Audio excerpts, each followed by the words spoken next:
welcome back to this week's instructional video for another delicious recipe. This week I have calzones. Calzones, whether you say calzone, calzone, they're delicious. They are a true Italian staple. They are basically a folded pizza, but there's a couple things that are different. So calzones originated in Naples, and they really were a way to eat pizza on the go. So they are kind of like a hand pie, and they're filled and then they're baked, and you get a brown bubbly outside and a cheesy filling. I'm going the traditional route this week. So while there are a bajillion different flavor combinations inside that you can put inside a calzone, I'm sticking to the classic. You can't go wrong with a classic. So that's what we're doing this week. Forgot to introduce myself. If anybody is new here, I'm Emily. I'm the registered dietitian at Harvest Market, and every week I'm here doing another recipe that I feature as a meal kit, so you can actually make this. Some folks maybe I know live far away, so if you want the recipe, simply email me or drop a comment below and I will get you a PDF copy of the recipe. But yeah, we're making calzones. I'm so excited. Such a good recipe. So we're just gonna jump right into it. We're gonna start making the filling first and foremost. So before you get started, you do want to start preheating your oven. Now, if you want to wait, you can, but we're preheating it to 450. So it's really, really important that we get a hot oven. We want to create a really kind of browned outside brown crust. And traditionally speaking, we're talking about pizzas. They were really made in like wood-fired ovens where you put them in for, I don't know, less than a minute and they're pretty much done. So we want to kind of recreate that as much as we can. Now, if you have a pizza stone at home and you want to cook these calzones on your pizza stone, go for it. But I'm just giving directions for everybody to use just a sheet pan. All right, so we're gonna start by making the filling. So again, the filling, super duper simple. We've got some spinach and basil that are kind of all mixed up, which is totally fine because we're gonna chop it all up anyway and it's going in the filling. I love this filling because it comes together pretty quickly. Yes, there's some chopping involved, but no cook. No cook. Love that. Okay. I gave myself like I always give you guys all the really good garlic cloves, and I save all the really, really teeny tiny bits for myself. Okay, let's do a rough chop. Or actually, no, not a rough chop. We're gonna be doing a really nice fine mince. My default is just rough chop. I always say that. But no, we're gonna be doing a fine mince on this, because remember, this is going to be the filling. We want it to be really kind of just put together, really, really put together. We don't want it really chunky at all. We want everything to be nice and finely minced, diced, whatever you want to call it. Now, if you don't feel like chopping, chopping to me is extremely therapeutic. Just kind of zone out, chop. Just do it so much, it's like, second nature to my hands. But if you do want to employ some type of a device, such as a food processor, one of those chopper thingies, go for it. I like to chop, and you only get better by doing it, right? We're not going to get any better at chopping if we don't practice. This is a great way to practice. Okay, so I just kind of gather it all up, get the big pieces. Now, if you're going through and it looks like your knife is just simply bruising the spinach and it's not really cutting it, that means you need a sharper knife. Remember, you can easily sharpen your knives with a simple knife sharpener you can purchase at the store. And depending on how much you use your knives, you can sharpen as much as, every other couple weeks or once a month. You can do the tomato test or the chopping of fresh greens test, where if it just kind of bruises or it doesn't go through easily, then you need to sharpen her up. Okay, so now we're gonna do, it doesn't really matter what order you go in. This is just gonna take me forever to take all these garlic peels off. So I'm gonna work on this for a second. Okay, we're finally peeled. So like I mentioned at the beginning of the video, I save all the really good garlic cloves for all you folks. And I take all the little nubbies that are left in the middle that are teeny tiny and take forever to peel. I don't mind. All right, so we're gonna do a really nice fine mince. Again, if you want to use a garlic press or something similar, you can do that with this. Chop it up really, really good, nice and fine. Just keep running your knife through it. Sometimes I like to put it all together, like slide the garlic in with the greens and just kind of chop it all together to just get a really nice fine mince. And then the garlic kind of gets incorporated into those greens nicely. Lovely. Okay, then we just have the onion. Take the peel off. So I'm just gonna cut the top off, the very tip. I'm gonna keep the root end intact so we can do a nice fine, whoop, slippery hands, a nice fine dice or mince on this. Alrighty, peels away. So I've got you angled a little more down today because I want you to be able to see the counter, especially when we are working with the dough. Oops, right back in. Okay, so again, I'm just gonna cut it in half, parallel to the cutting board, or slice it a few times, and then a few times on top, and then we're gonna go back again this way to get a nice dice on this onion. Get as much as you can out of it, and then we're just gonna discard the root end. And then I just like to run my knife through so I can hit any big pieces that I might have missed. Yum, yum, yum. And this is all just going to steam beautifully in the center of our calzones when they bake in the hot, hot oven. Okie dokie. So grab your mixing bowl. We are going to grab our cup here that has the ricotta, the shredded cheese, Italian seasoning, salt and pepper, and we're just gonna dump this all into our mixing bowl. And then we're gonna take our little cup, nope, not that one, our little cup of white balsamic vinegar, just a little bit, it's just 2 teaspoons of this. A little bit goes a long way, and we're gonna pour that right in. Okay, and then we're going to do all of the stuff that we just chopped right in. Oop. Make sure you get it off your knife. Likes to stick everywhere, doesn't it? Sure does. Okay, we can set our cutting board aside because we're not going to need it anymore after this. And then we're just going to, I like to use a kind of a spatula so I can just kind of fold everything together. We really just want to mix this well. Mix it really, really well. So, whoops, hello. So we have a nice kind of homogeneous mixture. Everything is evenly combined so that when we go to fill our calzones, we get a little bit of everything.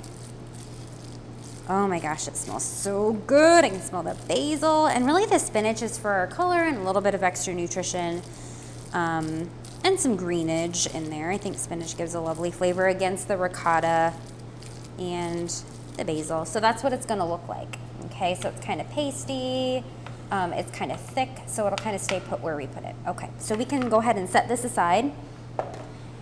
Now we're gonna make our dough.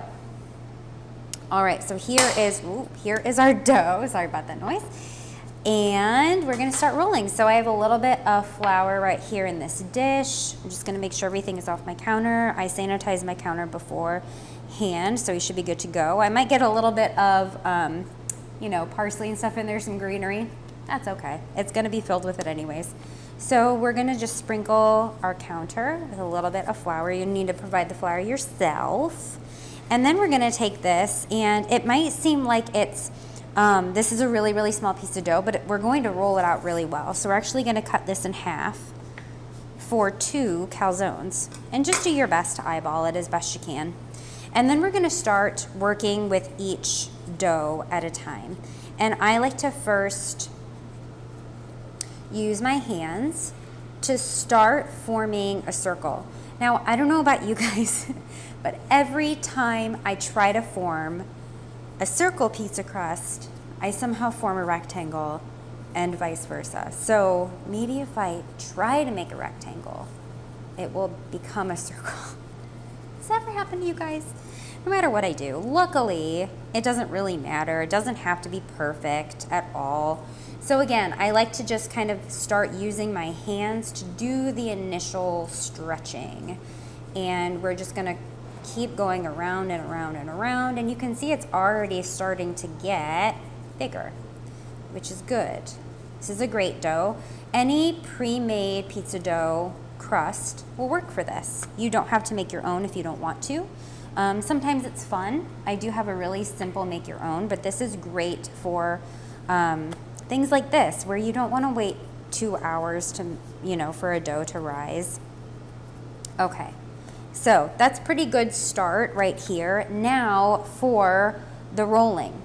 So when we roll, what we want to do is we want to roll from the center outward in all directions. For example, center out, center out, center out, center out. So you see I'm not going back and forth, because what this is going to do with the very elastic dough like this is, it's just going to go and you're never going to achieve that stretch that we need. So with an elasticy dough, we want to go from the center out, pushing outwards, and this way our dough will not want to keep going back to the center, if that makes sense. So the other thing that we need to be very mindful of when we're working with this dough is that we need to keep it moving, because the worst thing that happens is when we roll out our dough, it's all beautiful, we go to fill it, we have our calzone pretty much made, we go to transfer it onto our baking sheet and it's completely stuck to our counter.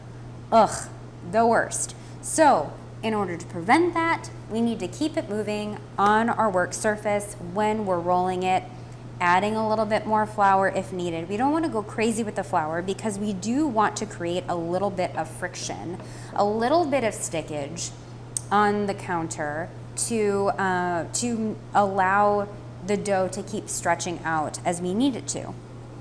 But again, it's a fine balance. Just take your time with it. Take your time. You don't need to rush here.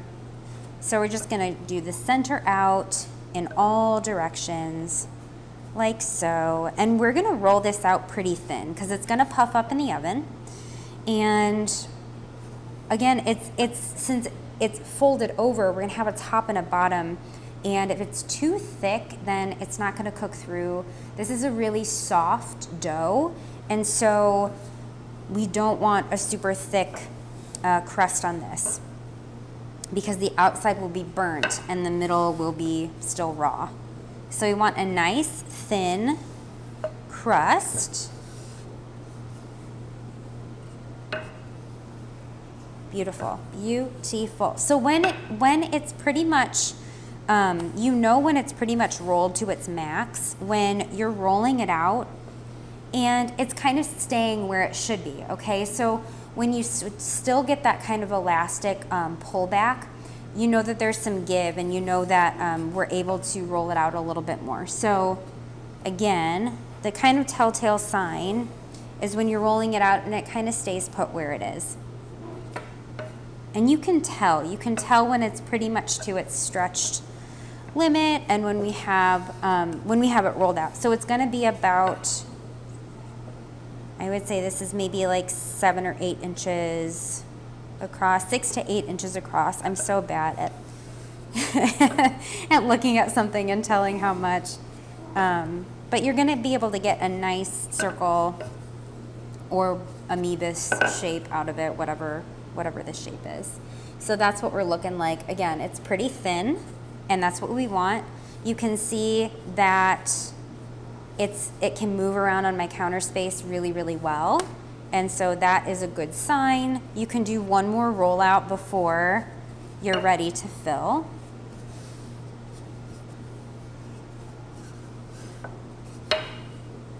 Okay, beautiful. So there's that one. And I'm gonna work on my other one now. Okay, what did I tell you about my shapes? It's not a great circle shape, but it's okay. It's still gonna work. And the great thing about calzones is that they're very forgiving. Once you fold them over, it's really hard to tell that they're misshapen, unlike a pizza. So if this was a pizza, it would be very clear that this was not a circle. Okay, so let's go ahead and fill these, shall we? Okay, so here's what we're gonna do. I need my little dish of water. I'm gonna get a little bit of water here. Okay, just little tap water will do just fine. Then what we're gonna do is we're gonna kind of divvy up this filling between the two as best as we can, again, equally as possible. So I'm doing a 2-person, which means I'm gonna have 2 calzones. If you have a 4-person, you're gonna have 4 of these. And we're just gonna kind of press this. I'm gonna bring it to kind of 1/2, half closest to me, and just kind of spread this down a little bit. Spread it down. We're gonna leave a little bit of room on the outer edges so that we can pinch and create that seal. Okay, if you have pepperoni, you can place the pepperoni on here right now. Now what we're gonna do is we're gonna take just a little bit of that water, we're gonna wet our finger, and we're just gonna go around the perimeter of the dough. And this is just gonna help create that seal and make it stick to itself. Okay, just dab your finger in and run it around. Beautiful. Okay, really quick here before I forget, we're gonna take a little bit of our olive oil. And I have my sheet pan here. And I'm just gonna oil where I'm gonna put my calzone. So I'm just gonna do kind of a little brush right here. If you don't have a basting brush, no big deal. You can use your clean fingers or dab a paper towel in here and kind of brush it on. So I'm just gonna brush it on in the 2 little spots where I'm putting my calzones. Okay, set that to the side. Now we're gonna bring this up and over. And I'm gonna kind of press down so that it's nice and flat. And then I do this kind of like twisting motion where I just kind of twist the dough back on itself, like so. Twist, twist, twist, twist, twist, twist. You can just pinch it. Again, we just want to create a really nice seal for this so that the filling doesn't escape. Okay, and this should be able to move, and so that's what we have, just a little kind of braided thing there-ish. Okay, I'm gonna put it on an oiled spot here on our sheet pan, do the same thing to this one, kind of press it down, pull it up and over, and then you see how you can kind of manage your shape when it's all said and done and you're to this stage. Oops, got a little bit of the filling poking out. That is all right. Just try not to make the crust, I probably made the crust a little bit too thick in that spot because we don't want it to not cook. Okay, and there's that one. Okie dokie. Now we're gonna coat this really well with the rest of the oil. This is gonna make it brown beautifully. So brush, brush, brush. Brush, brush, brush. Nice, it's gonna be nice and golden brown, beautiful. And it's gonna be brown on the bottom too since we oiled the bottom. Okay, from here, we're gonna take a little knife and we're just gonna create like 3 little tiny slits across the top. And this is gonna let some air escape, just like so. I don't know if you can see that, but they're really tiny. So we're gonna bake this in our 450-degree oven for 15 minutes or until it's really, really nice and golden brown. I've just pulled out my calzones from the oven. They are piping, piping, piping hot. I'm going to very carefully move them to my cooling rack. And this is really just to let everything cool quickly and for the bottom to stop cooking, because you'll see, look at that bottom. Look at that crusty, crusty bottom. That's exactly what we want. We don't want to not cook these long enough. So if you're one of those people that pulls it out like right at the first sight of any browning, leave it in. We need to get these guys crispy, crusty, browned. That is a good calzone. So should feel hard on the outside, kind of hollow when you tap it. Okay, and so we do want to let these rest a little bit, because if we pull them apart now, the inside is really, really melty, and we want that to kind of not only kind of stop cooking, it's still cooking inside. So just because we removed it from the oven doesn't mean it's not still cooking. All that heat that's trapped in the inside is still kind of cooking that filling. And so we want things to solidify and slow down a little bit. And so you gotta let it rest. I know it's torture, but you have to let it rest just for about 5 minutes. That's all you gotta do. I wanna pull these apart so you guys can see what it looks like. I mean, I just pulled them out, but I just want you to see, I mean, yeah, this is way too hot, but it's delicious. And that's what will happen if you cut too soon. It'll just fall to pieces, but it is so, so, so good. You've got the pizza sauce on the side. This is one of my favorite pizza sauces. It's so good. I use it for everything. It's really an all-purpose sauce. Good dipping sauce, good for pasta. It's a little bit thicker. Heat this up a little bit. Dip your calzone. You are good to go. You guys, I hope you enjoy this recipe. It's really fun. It's really good. It's something different, I feel like. Something different than a typical pizza night, but it still comes together really quickly. So thank you so much for watching. I will be back next week with yet another recipe for you. Take care, guys. Bye.